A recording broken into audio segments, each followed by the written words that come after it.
Alright, this is my first go at growing some mushrooms. I've got some cocoa coir, some vermiculite, and some water that I've carefully measured out, and I'm going to put all of this into a bucket where it's going to pasteurize overnight, kind of measuring out the exact amount of water that you need to make this like the perfect environment for the mushrooms to grow.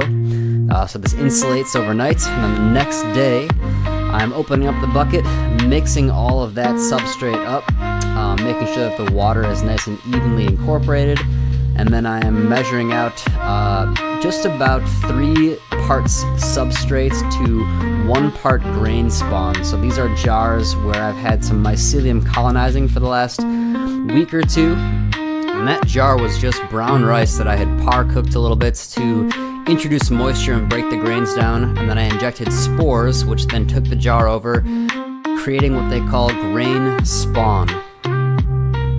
So then I'm putting that substrate grain spawn mix into these tubs, and then here I am taking that mixture and making it into a nice flat layer. From what I've read, kind of taking your time with this step is really important, making sure that it's nice and flat and even, and then you add a little tiny layer of casing or pseudo casing over the top.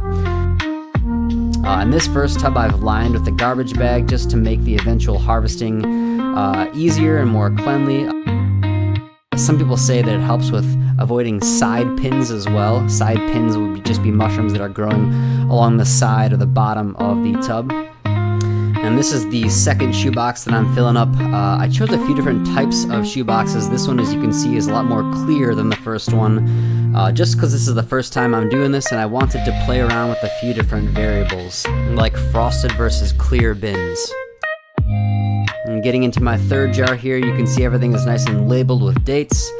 This one's going into an unlined bin. This is a 6-quart shoebox that I got from Walmart for about $1. And this is the final grain spawn jar that I'm going to colonize. So I had 4 quart-sized jars of grain spawn, and I'm putting those into 4 separate shoeboxes. And yeah, this just smells absolutely fantastic.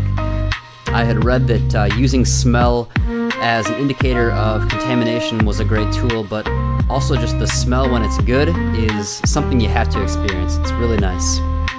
That's my final shoebox, getting all buttoned up. And then this is the corner of my kitchen where I've got all my boxes set up, and they'll go to sleep for about a couple weeks, and then hopefully they fruit.